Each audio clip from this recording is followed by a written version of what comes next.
little bit, so hopefully we have everyone, but I'm sure everybody can just chime in as they enter the room here. We want to thank you for joining us this afternoon for our Steps for Successful Secondary Transition Planning. And today our topic is going to be for thoughtful courses of study. And I just wanted to mention, we want to apologize again last month for all the technical difficulties that we had, but we are happy to say it is recorded and you should have received an email about that recording. And if you hadn't had a chance to view that webinar, please feel free to go to our website and you can view it there, because as you know, we are building each of these series. We're building on one topic to the next to the next. So it would probably be good if you were able to watch them, as we go along for each part of the transition process. And we will be putting that link in the chat so that if you wanted to just click on that link, it will take you straight to our website for that viewing. Okay. Next slide, please. So I am Diane Perry. And as soon as we go to the next slide. Hang on, Diane, we're getting there. Okay. Sorry. That's okay. Operating today. Yeah. Hang on. There we go. All righty. Very good. Oh, a little bit too far. There we go. All right. I'm Diane Perry. I am the parent advisor at the PEAL Center. And I just wanted to tell you a little bit about the PEAL Center. As you can see, this graphic represents 6 key strategies used by PEAL to accomplish our work. Families and youth are the center of our work, and then it is surrounded by their communities and the professionals who work with them. And we do a variety of work at the PEAL Center, including outreach, providing lots of resources, doing individual assistance, which is a lot of my work that I do, helping families one-on-one, helping them understand the education system, navigating all the special education system and what that has to do with the forms, the process, anything. Trainings like we're doing today, leadership development. We have hosted some various leadership development for families and youth, and we have lots of partnerships across the state as well, and nationally, as you will know by the next slide. Hi, and I'm Michael Storr, and I'm a Knowledge Development and Technical Assistance Specialist with the National Technical Assistance Center on Transition, the Collaborative. And NTAC-C, or NTAC the Collaborative, is a federally funded project that supports state education and vocational rehabilitation agencies. So in Pennsylvania, that would be OVR, along with the local school districts and our Bureau of Special Education in the state.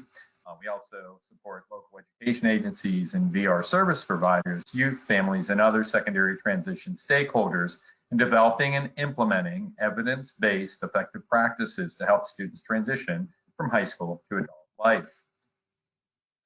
The goal really of NTAC, the Collaborative, is that all students and youth with disabilities will be prepared to graduate from high school with the knowledge, skills, and supports that they need to go on for further training and employment and to live independently in their communities. And before I get started with our outcomes for today, I just wanted to remind everybody that there in the handout, there is our PowerPoint there if you did want to view that as we were going through our presentation today.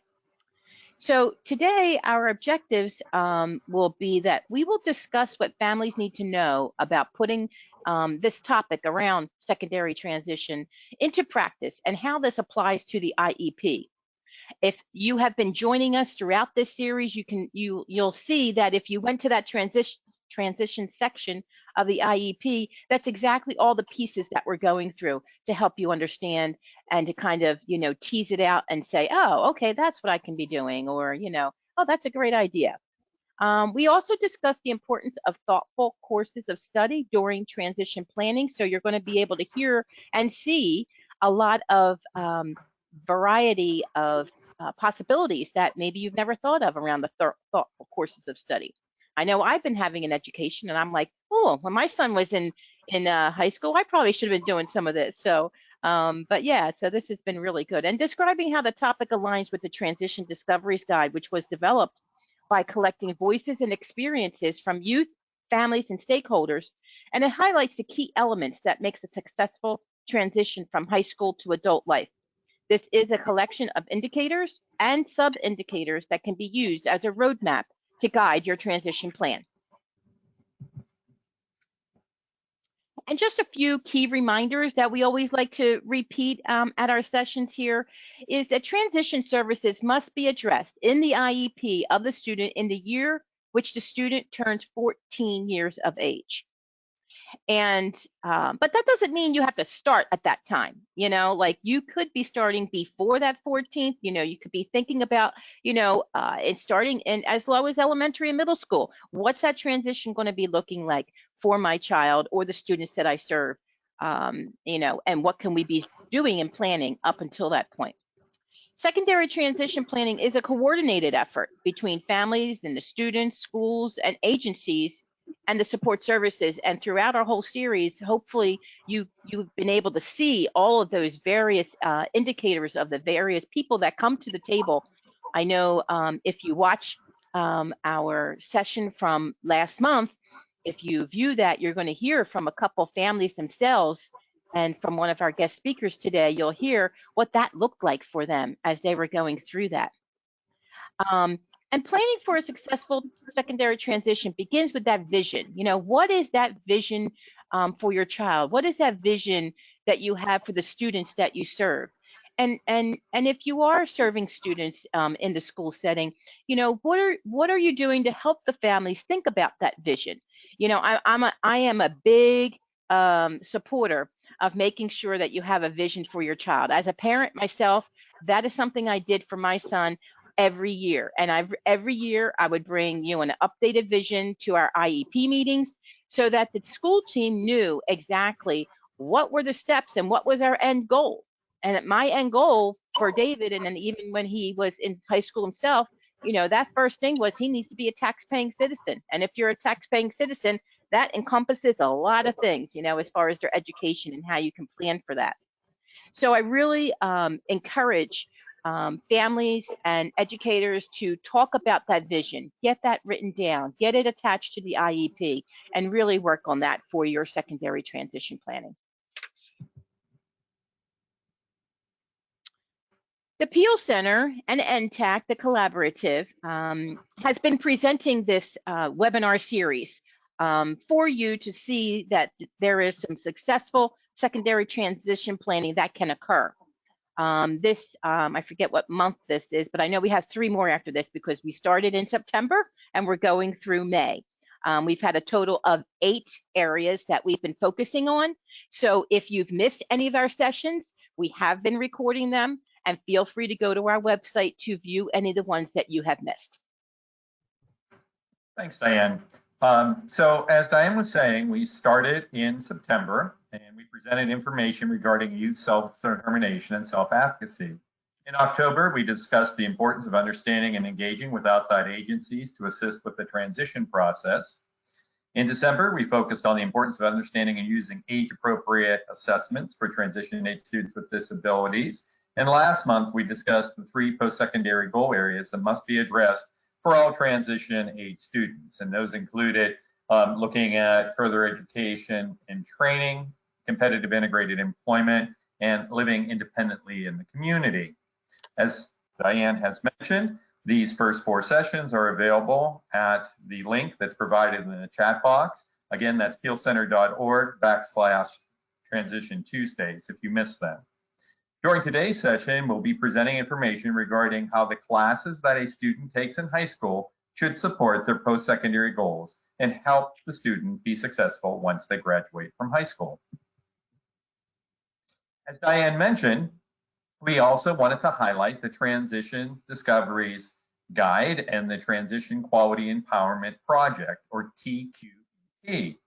This project is led by staff from the George Washington University in collaboration with the PEAL Center and the Pennsylvania Youth Leadership Network, or PYLN, through funding provided by the Pennsylvania Developmental Disabilities Council. And it's designed to work with youth with disabilities, their families, and other stakeholders to enhance secondary transition programming and services while students are in school and to increase successful student post-school outcomes. Transition Discoveries is a program that is being implemented throughout Pennsylvania through the Pennsylvania Training and Technical Assistance Network, or PATN, and the intermediate units that are located throughout the state, along with engagement and support of Pennsylvania's interagency team partners.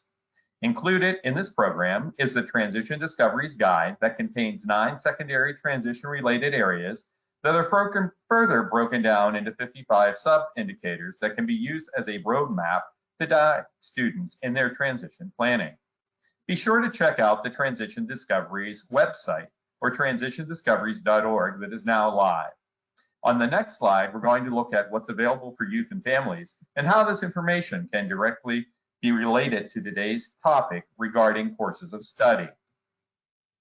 So this slide outlines specifically the sub-indicator areas that are addressed by Transition Discoveries that are, again, directly related to courses of study in school. These include sections on transition planning, post-secondary education training, employment, and independent living and community engagement. So what exactly are courses of study for a transition-age student with a disability who has an IEP? Courses of study are part of the coordinated set of activities that are outlined under IDEA, the law that governs special education for the United States. Coordinated set of activities means that everything that the student is doing in high school should be leading them towards those 3 post-secondary goal outcomes of further training, competitive integrated employment, and living independently and accessing the community. They should, the courses of study, support both academic and functional achievement, and they should be meaningful to the student and motivate them to complete school. It's important to remember that decisions regarding appropriate courses of study are part of the IEP team decision-making process, and that courses selected should, again, support those 3 post-secondary goal areas. Inclusion in the general education curriculum, dual enrollment options, and community-based courses should all be considerations when determining a student's courses of study. In addition, career and technical education programs are also part of the courses of study and should be considered for all students. If a career and technical education program is selected, it's important to have a career and technical education representative at the IEP meeting. And this includes even before that student begins a career and tech education program. So if a student is thinking about enrolling, having a representative from the career and technical education program at that IEP meeting is really important. In the transition section of the IEP, courses of study should be listed by name, and they should appear as those are listed in the school's course catalog and with some specificity. An easy word for me to say. So those courses should be listed in the section of the IEP we're talking about. It's section 3. It's the IEP section of the IEP. It's that grid section. And in a few minutes, Diane will show you specifically where those courses are listed. I also wanted to mention, if an IEP is in effect over 2 academic years, that the list of courses need to reflect both academic years. So in other words, if the student's IEP would be written today in February, you would include those courses of study that the student was currently involved with for the 2020-21 school year, as well as those courses that the student is projected to be taking for the 21-22 school year. Also, if a student's schedule or courses selected change during the IEP, an IEP revision should be made and that noted in that section of the transition grid or section 3 of the IEP.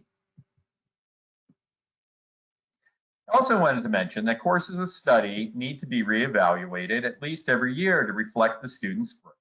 And the courses should be changed if appropriate or re-looked at if appropriate. Data also needs to be collected annually and updated in the present ed level section of the IEP regarding how the student is succeeding with their courses of study. I'm now going to turn the presentation back over to Diane to talk a bit more about courses of study and to provide a few specific examples. So Diane, back over to you. Thank you, Michael. So when you think about the courses of study, you need to be planning ahead. Again, thinking about that vision that I talked about earlier, this is really critical and important when you're talking about your courses and what you may want to take over that your 4 years in the high school. So a good idea is to have that conversation during the year before high school about the availability of maybe some of the different courses that align with that student's goals. And we all know probably that, sometimes courses change at the high school level. Sometimes they offer, a new class, or sometimes maybe they need to get rid of a class, or, maybe there's a certain teacher that teaches it and it's no longer being held, things like that. So, that's why it's really important to keep that conversation going to figure out, okay, what are these courses what are they going to look like? What can that look like for my child and for the students that you serve? So having a proposed 4-year plan for the courses that a student that for your student really increases that likelihood that the student will achieve their goals. And even if the student, even if you move someplace else, if it's written on the IEP around that 4-year plan, anywhere they go, you're going to see what that plan looked like. That's why it's really good to be planning ahead. And so over the next couple slides, I'm going to give you and share a couple examples. The first one is thinking outside the box. And when we were planning for this session, my colleague kind of shared a story about her daughter. And her daughter gave us permission to share this story with you because I found it very, a really good thinking outside the box and how you can be thinking about courses. So this particular colleague's daughter name is Kate, and she took a public speaking class in 10th, 11th, and 12th grade. Now, the public speaking class was a mandatory class for all students. And what had to happen is she needed to ask special permission from the principal in order for Kate to be able to take that more than once. Now, she had the same teacher, so the teacher that taught this class was the same one for all 3 years. But really, that teacher really took Kate's focus very differently because the goals and the activities for Kate each year were very different. This teacher really utilized the universal design for learning to make it a very smooth inclusion for Kate to be able to participate in all 3 of her years. So originally, this wasn't planned that way, but it took that conversation that they had at an IEP team to think about this. And when they looked at the electives for the 11th and the 12th grade, they decided to change the objectives. And with also some advocacy from her mother, from her parent, the principal approved the repeating class for different goals.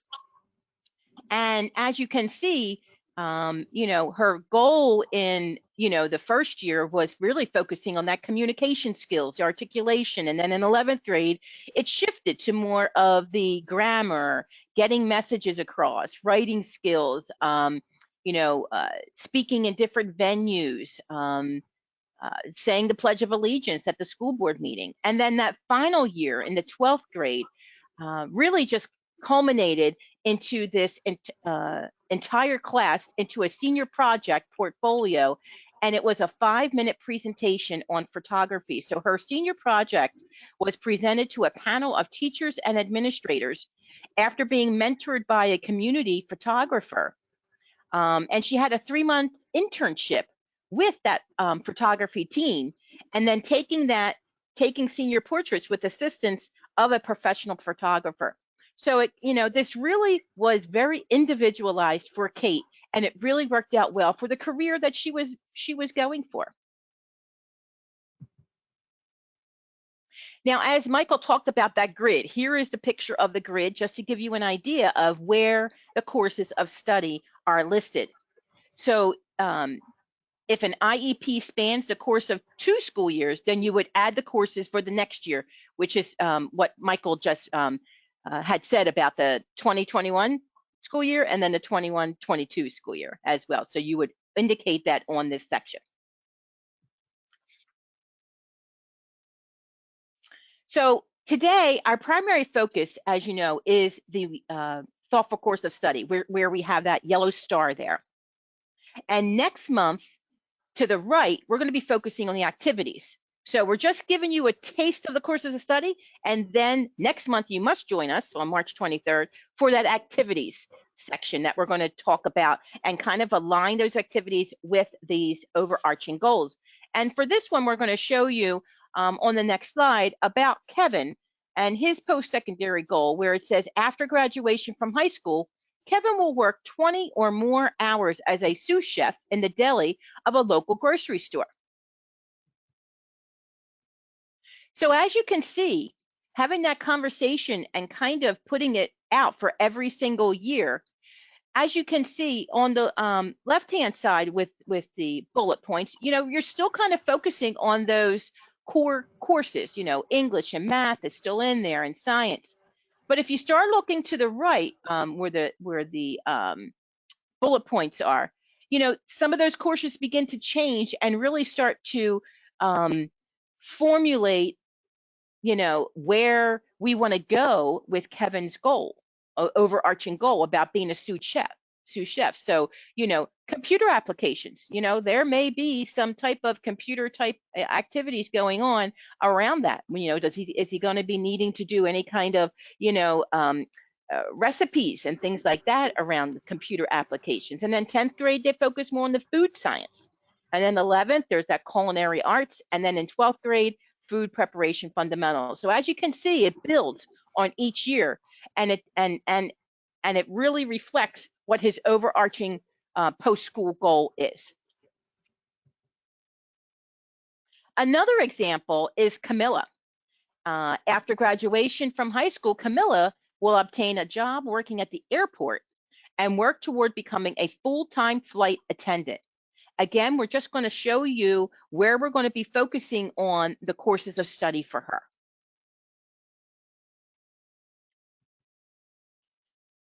So as you can see on this slide for Camilla, again, we're building on that every single year, putting in, what her credits could be for each one. But again, focusing on those core subjects, but also offering those courses to build up towards what her post-school goal is.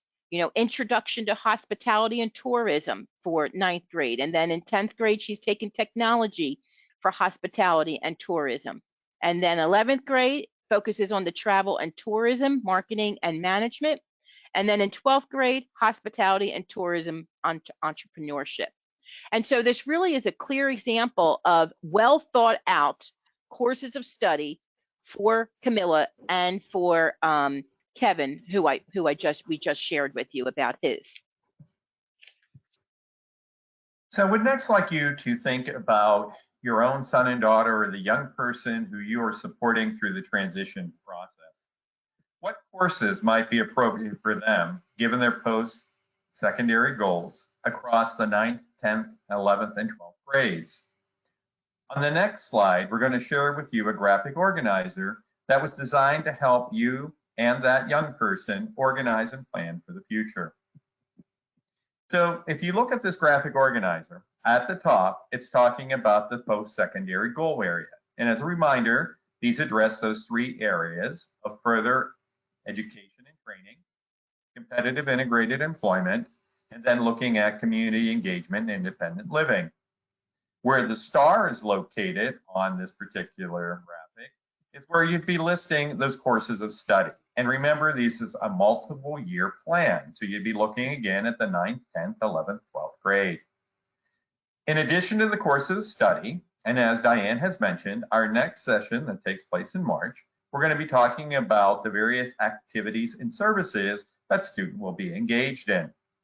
And we'll talk more about those. But then along with the courses of study and those activities and services, you'll notice at the bottom of this graphic, it does lead to what supports does that student need to be successful regarding their measurable annual IEP goals. In other words, what areas or skill deficits does that student need to work on as part of their IEP plan, either academic or functional areas, to be successful. So again, for today, we're just focusing on those courses that student will be engaged with. So what we're asking you to reflect upon is, what are those classes that that student is involved with each year, and then how does that support them to be successful to go on for further training and education, competitive integrated employment, and living independently in their communities.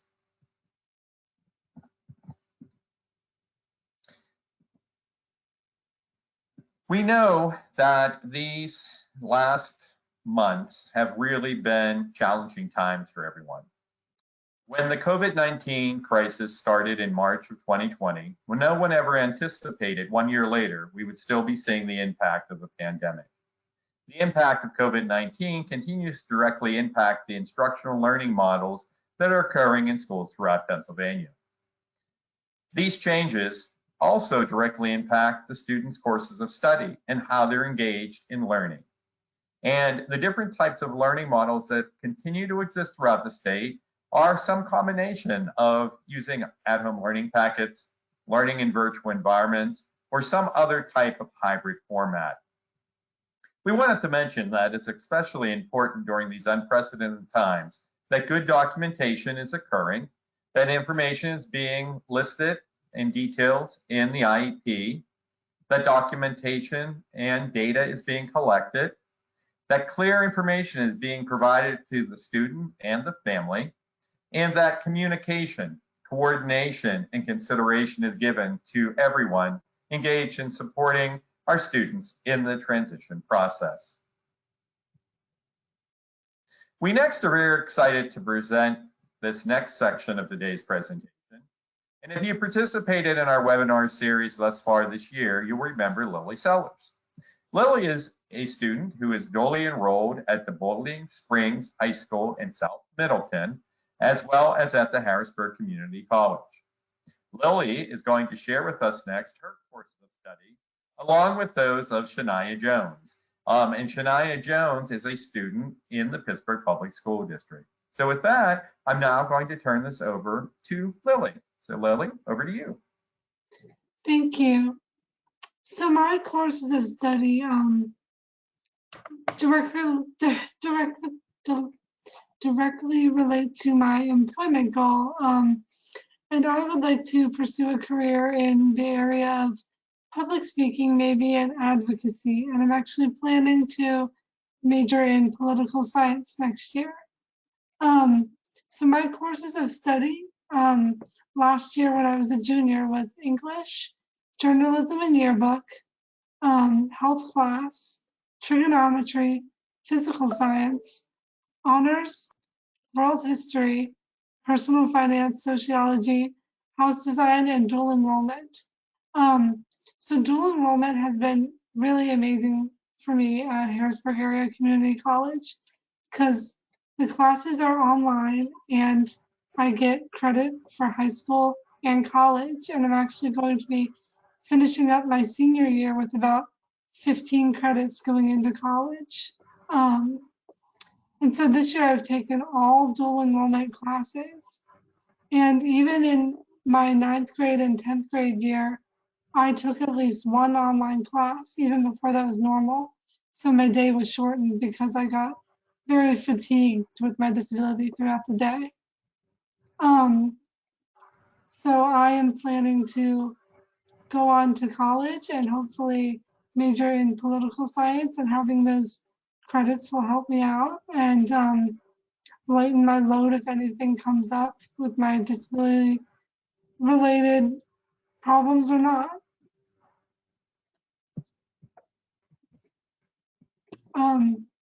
So Shaniya's courses of study, her employment goal is that she has a goal of competitive employment after graduation. Her courses of study in 11th grade were Algebra 1B, Environmental Science, 20th Century America, American Literature, PE, and electives.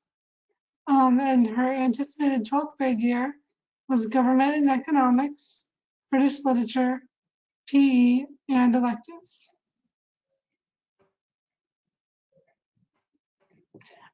Just some reminders that even with the best plan, life changes, and adjust your plans as your needs change with time. And remember that you are not alone in this process, and use all available resources and ask for help. My plans have definitely changed over this year. I think we can all say that much. But it's just important to use the resources that are out there for you and just make things a little bit easier. Thanks, Lily. Greatly appreciate that and sharing with us your course of study. And back over to Diane. All righty. And so it looks as though we're wrapping up a little bit earlier today, which I'm sure is fine, because if some of you wanted to go get your lunch, but we will open up. I know some of you have put some questions in the chat. If there's anything between now and by the time we end in a few minutes, if there's anything you'd like to put in the chat, please do so.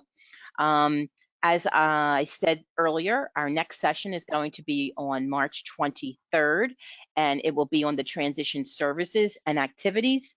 And I do want to announce that we realized that we typically send out evaluations after each session, but apparently the way this was, because it was a series, it was not sending you any evaluations. So please be on the lookout. You will be receiving an email from my colleague, Calla Brinkley, and you will get an email with our evaluation attached to that. And feel free to add any comments for any of the previous sessions that you may have attended. So if there was something earlier on that you had some type of comment or you wanted to let us know, please do that in the comment section so we can be able to change anything we need to, or tweak it as to making sure that we're reaching all of our listeners. And again, all the sessions and the handouts are on and it was in the chat, the PEAL Center's website, /Transition Tuesdays. Again, you can always click on that link in the chat. Sorry about that, Michael, go ahead. Oh, no worries. So we also just wanted to provide you with a few resources that we have available. And these are related to our topic of today. So included in those first couple of bulleted resources are documents that are related to online or virtual learning, including safety tips for online internet access. And then we're also providing you the link to ONET Online, which, as a reminder, is that federally funded site through the Department of Labor that lists different types of career pathways, but it also then will list what type of courses an individual needs to take and the activities they need to do to be successful in those different careers. And then we're also including the last two resources or links to sites that talk about what courses are important that students take when they're in high school, and the importance of making sure that students are engaged in the most effective classes for them to be successful. As I mentioned at the beginning of today's presentation, the National Technical Assistance Center on Transition, the collaborative, is new. We are a newly funded center, and we're in the process of working on and updating our secondary transition website. For now, you can find all of our past and current materials at transitionta.org or on the wintac.org site.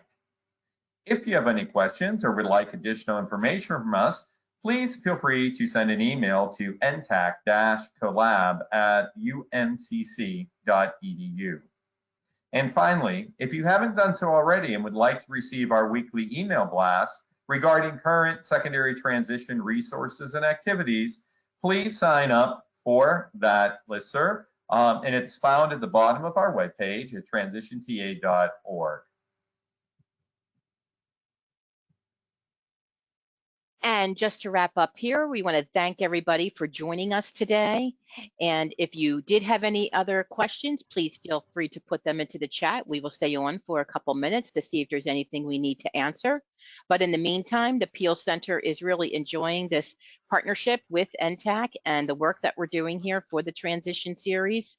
And again, that is all the contact information for the PEAL Center. You can go to our website. We have an email, info@pealcenter.org. And of course, our phone number is listed there as well. So we want to thank everybody coming out today, and we look forward to seeing you next month. March 23rd, for our next session on the transition activities section. Hey, Diane, we actually do have a question that I'm going to read aloud. And Michael or Diane, please feel free to answer. Somebody said that the post-school goal statements seem to be more precise. This differs from previous guidance we got from Pennsylvania about being focused on career cluster areas, but not so precise as a specific job and number of hours. Is it now required to be more precise as you have presented? Really an IEP team decision, and I think it's based on the assessment that the student has gone through. So I think if the IEP team and that young person, the family, the data supports that, it could be more specific.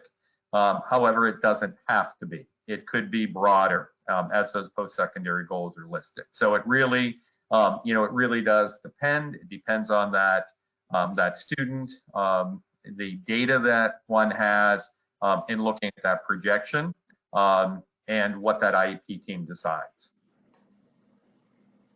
Thank you. And very I would much. just add that some students, really have a very specific goal, a very specific way that they want to, a career that they want to embark on. And so I think we tried to share different examples. And, if the student does have, like Lily sounded like that, that was something she wanted to do. And now, that it's very important that the IEP team recognizes that and does make sure that they, note that on the IEP to try and make sure that they do have all the courses that will relate and be able to be helpful for that student. Thank you. And I see there's a follow-up. there was a follow-up. Yes, this way of being precise would make answering the post-school survey difficult, is what this gentleman said.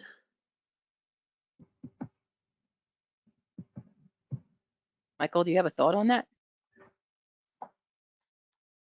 I'm The post-school survey? sure what specifically they're asking, to be honest. Yeah. I'm sorry to be somewhat vague. Right. John, would you want me to unmute you and maybe you could explain a little bit more? Yeah, Let me see. I'll find. Sure. Okay, I'm gonna find him. There he is. Okay, here I'm gonna unmute you. Okay, can you hear me? Yes. Sorry, Mike probably knew I was going to be a pain a little bit. Yeah, my question is, when the school districts have to do the post-school survey in Pennsylvania based upon like a 5-year rollout plan for each of those districts, we have to be able to answer yes or no. So if a student, perhaps was working in a restaurant I have to go back to what the goal stated, but if it wasn't exact and say like that student was working 10 hours, but they were working as a bus person instead of the 20 hours as a cook, or however your statement was in there. I think, Mike, maybe you have more experience with the surveys, but that would make that answering that more difficult, even though that individual might still be in that same career cluster area. Does that make better sense, or do I need to try again? Yeah, no, it does. But I think probably, when that survey would be, the post-school survey would be filled out, you would look at the competitive integrated employment part of it, so I mean, it's even if the student is doing a different activity in that job, it's still competitive integrated employment that they would have. So I think you could still answer that. I'm not sure if that's helpful, but I think you could. Yeah, maybe the school surveys have changed since we were last in there. So it sounds like maybe the questions have changed since the last time I've seen that on the school. Yeah, I mean, I think, and again, I think it's more of a broad base that you would be looking at, not necessarily when you go to fill out the post-school survey, those specifics, of that job. They're broader, I think, in just looking at the hours than necessarily the actual type of competitive job that the student's in. Okay, thank you. Sure. There was another question here too, Michael. Is it okay to list the word electives for the next school year courses of study, or does it have to list the specific name of the elective? Yeah, I think we have historically said it's best to be as specific as possible and list the name of those electives. And part of that was because oftentimes those electives can help support those post-school goal areas of that student. So for example, if the student was really interested in going into some type of creative art field, those electives, the art, the drawing, the whatever those happen to be, are also part of those classes that are helping support that student's post-secondary goals. And you'd miss that if you just listed electives. So I think we really always have strived to say, be as specific as possible in listing those names. Yeah, I agree. And then another question is, what would you suggest in small districts when these rich course offerings that are aligned to goals are not available? And I think, my quick question or quick answer would be, Michael, and you can add on to this, I'm sure, Kate's example was kind of cool, where you maybe did the same course for a couple of years. You might have to be creative and think outside the box in those smaller districts, but I don't know what else you might want to add to that, Michael. Yeah, and I mean, I think you have to go with what the classes are that are offered in that district and how they align or best support that student. And again, it depends on the district and what they're offering, but they're going to have at least those core courses that are helping them through the post-secondary goals. So I think just listing those, and maybe it's get back to the elective question, possibly those supplement types of things that are offered as the electives could help support those post-secondary goals too. The other piece of this, and we didn't get into this really, but you have the courses of study or the classes the student's taking, but then you also have the activities that the student is involved with. And those activities, and again, I know they vary from school district to school district, but those also support those post-secondary goals. So, I think you kind of need to look at where the student is, what they're taking, what their post-secondary goals are, and how that can best align. And Lily, I just want to ask you, is your district a bigger district or a small district? Yeah, I actually wanted to say I go to a pretty small school district. And the way I kind of got around this was we have a work experience program, and through that I'm doing an internship with the Pennsylvania Youth Leadership Network, which is connected with the PEAL Center and many other programs. So if you have just even a general work experience program, there's so much you can kind of do with that and tailor to your interests and what career you want to do. Thank you. Okay, any other questions? Looks like we're wrapping up a little bit. I don't see anything more. Kala, do you see anything more? I don't, but these were great. It was nice to have a little bit of time to address some of the questions that people had right live. It was great. And if anybody does have any follow-up questions, you can always email either the PEAL Center or NTACT. Michael, one person did ask for your email specifically. Are you okay with if I give them that? Sure, that is fine. Okay, great. And we will see you all next month, hopefully. Thank you so much.